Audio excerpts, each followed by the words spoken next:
Quem era Caioba, puxador de guerra do CV da equipe causa complexo do 18 em Água Santa, Fubá e Campinho? Imagine o barulho ecoando pelas vielas estreitas do Morro do Fubá, naquela tarde quente de junho, quando um tiro rasgou o ar e mudou tudo de uma vez. Não era só mais um disparo na guerra que assola as comunidades da zona norte do Rio.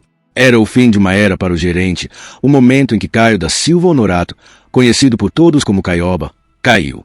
Aquele foi o estalo de um império subterrâneo tremendo, de territórios valiosos que valem milhões em reais em mercadorias ilícitas, e de famílias inteiras que acordam todos os dias com o peso dessa disputa sem fim. Aqui no Rio, onde o asfalto se mistura com o morro, histórias como essa não são lendas distantes, elas são pão de cada dia, o que nos faz questionar o preço real do poder nas sombras das favelas. Caio da Silva Honorato, o Caioba, não era um nome qualquer nas ruas de Água Santa e arredores. Aos 19 anos, ele já carregava o peso de ser um dos puxadores mais respeitados ou temidos, dependendo de quem conta a história dentro do comando. Puxador de guerra, para quem não conhece o jargão das comunidades, é aquele que lidera as investidas, o cérebro tático por trás das ações que visam expandir o domínio sobre pontos estratégicos. No caso de Caioba, isso significava comandar equipes que miravam direto os morros do Campinho e do Fubá, redutos disputados pelo TCP há mais de 2 anos. Esses territórios não são só pedaços de terra, eles representam um fluxo constante de dinheiro, estimado em centenas de milhares de reais por mês só em vendas de drogas, além do controle sobre rotas de distribuição que alimentam o submundo carioca inteiro. Perder ou ganhar um morro como esses é como conquistar uma mina de ouro ilegal, o valor agregado é imenso, tanto em lucro imediato quanto em influência que se espalha para outras áreas. Nascido e criado nas entranhas das favelas da Zona Norte, Caioba cresceu em um ambiente onde a sobrevivência muitas vezes ditava as regras.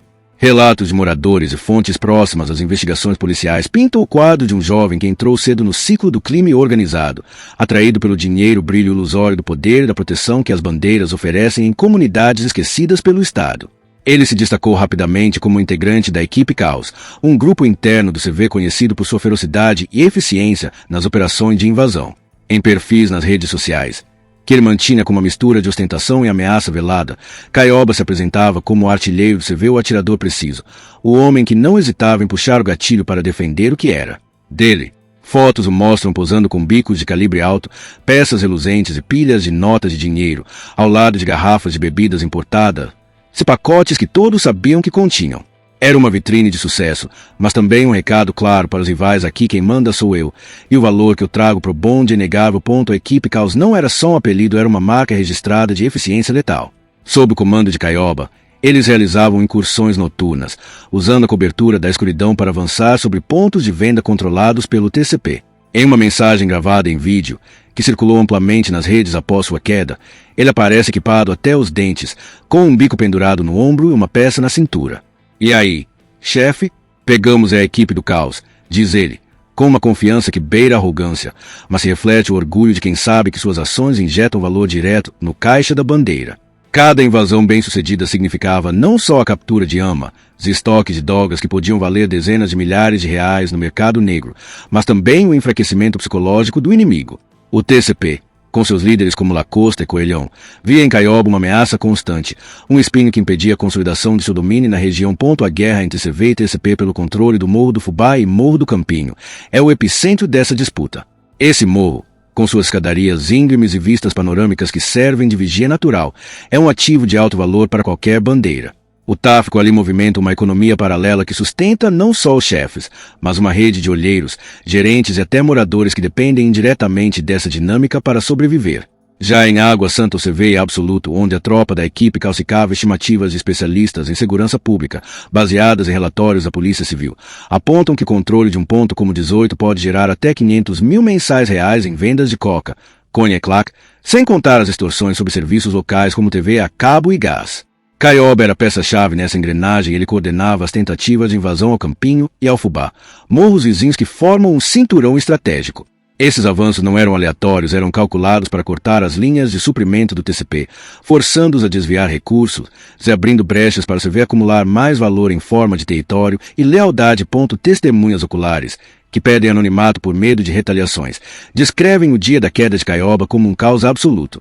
Era uma segunda-feira, 9 de junho de 2025, e o confronto eclodiu no coração do Morro do Fubá, entre Cascadura e Campinho. Caioba liderava uma equipe de soldados, avançando com determinação para tomar um boca. Mas o TCP estava preparado, Troia montada, soldados posicionados em pontos altos. O tiro veio de cima, preciso, atingindo na cabeça e transformando instantaneamente em símbolo de derrota.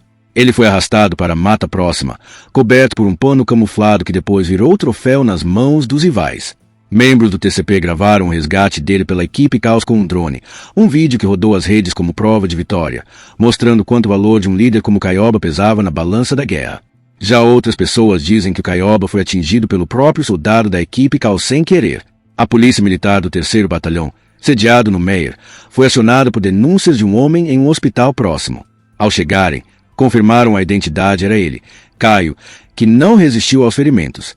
A DHC assumiu as investigações, com perícia no local revelando cartucho de bico 5.56 comum nas arsenais dessas bandeiras. Mas a queda de Caioba não foi um ponto final, foi estupim para uma escalada que persiste até hoje, em setembro de 2025. No dia seguinte, o Morro do Fubá mergulhou em um clima de terror, com moradores barricados em casa enquanto a guerra ecoava. O TCP comemorou abertamente e ficaram sem cara, diziam em áudios vazados, referindo-se à perda de um puxador tão valioso. Para você ver fotos e vídeos de soldados do Lacoste da Serrinha e Coelhão TCP posando com amas e pilhas de dinheiro circularam como provocação, ecoando o estilo de Caioba em vida. Do outro lado, a equipe Caos, agora órfã de seu líder, reforçou as linhas de frente, trazendo reforços de outras comunidades aliadas ao CV. A guerra se espalhou, com invasões recíprocas que custaram vidas e recursos incalculáveis. Em julho, por exemplo, uma noite de disputa no Campinho deixou perdidas atingindo civis, forçando famílias a fugir para abrigos improvisados. Moradores relatam que o valor humano perdido traumatizadas, comércios paralisados é o maior preço, mas o econômico não fica atrás. Pontos de venda fechados significam fome para quem depende do fluxo diário. Analisando mais fundo, essa disputa revela as camadas profundas da economia das favelas. O controle do Fubá e Campinho não é só sobre drogas, é sobre o monopólio de serviços que geram renda constante. O CV, sob influência de Caioba, visava agregar valor ao expandir para áreas com alto tráfego de consumidores, perto de vias expressas como a Radial Oeste. Cada metro conquistado significa mais gerentes fiéis, mais olheiros pagos, consequentemente, mais dinheiro circulando internamente, um ciclo que fortalece a bandeira contra rivais e até contra incursões policiais. O TCP, por sua vez, defendia esses territórios com unhas e dentes porque perdê-los equivaleria a uma hemorragia financeira menos 30% da receita mensal, segundo estimativas de relatórios da Secretaria de Segurança Pública. Caioba, com sua tática de caos controlado, era mestre em maximizar esse retorno. Ele não só tomava pontos, mas os mantinha produtivos, investindo em arsenal e logística que garantiam fluxo ininterrupto. Os desdobramentos pós-queda mostram como o vácuo de liderança pode ser preenchido, mas nunca sem custo. Amigo de Caioba, como o apelido de Luxo MC, caíram em confrontos com a polícia. O CV respondeu com baques intensos, cancelado mais de 20 membros do TCP só nos meses seguintes, incluindo figuras como RD, Milgol e PC, nomes que ecoam nas vielas como lições de que o valor de um território se paga com dinheiro dólares. Em agosto, a polícia militar lançou operações para conter a escalada, invadindo Serrinha, Juramento e Fubá, com helicópteros sobrevoando blindados nas entradas.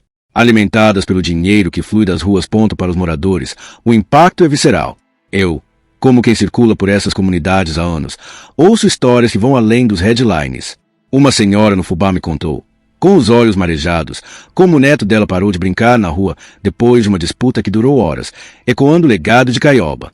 O comércio local, que depende de entregas rápidas e clientes fiéis, vê faturamento cair 50% em dias de confronto. Jovens como Caioba, que poderiam agregar valor em empreendimentos legais, pensem em cooperativas de reciclagem ou guias turísticos nas trilhas do Morro M, são sugados pelo vórtice do Kremlin. A DHC, em seus relatórios, aponta que essa guerra já causou mais de 50 cancelados desde 2023, com um custo social que ultrapassa bilhões de reais em saúde, educação interrompida e oportunidades perdidas. É um lembrete cruel de que o verdadeiro valor está nas vidas, não nos bicos. O que dizer da herança de Caioba? Em setembro de 2025, um novo complexo de favelas surgiu na região, batizado de Complexo do Caos em homenagem à sua equipe, um tributo irônico a um homem que trouxe mais destruição que glória. O Lacoste da Serrinha e a Coelhão na época ofereceram dinheiro, um valor de 50 mil reais para cancelar a Caioba, e quem levasse ele vivo pró-chefões do TCP ganharia 100 mil reais. O CV, por sua vez, reforça alianças, comprando lealdade com o dinheiro que Caioba ajudou a acumular. É um jogo onde cada peça tem um preço, e o tabuleiro é o rio que a gente ama e teme. Essa narrativa não para ela evoluir com cada disputa e cada negociação nas sombras. O valor que Caioba agregou ao CV foi real, em termos de território e temor inspirado nos rivais, mas o custo humano é o que fica. Comunidades como Madureira, Campinho e Fubá merecem mais que troféus de guerra, merecem investimento em escolas, saúde e empregos que gerem renda limpa, dinheiro honesto, quebrando o ciclo que transforma jovens em alvos. Agora, me diga o que você acha dessa guerra sem fim pelo controle dos morros, onde dinheiro dita as regras e as vidas viram moeda de troca. Vale a pena essas perdas de pessoas por territórios que poderiam ser de paz? Deixe sua opinião nos comentários, porque é conversando que a gente constrói caminhos melhores. E se você quer mais relatos reais, análises que vão fundo no que rola nas favelas cariocas, sem filtro e com todo respeito pela verdade, inscreva-se agora no canal, clique nesse botão, ative o sininho e junte-se a gente nessa jornada POC. Entender o Rio é o primeiro passo para transformá-lo. Não perca o próximo vídeo.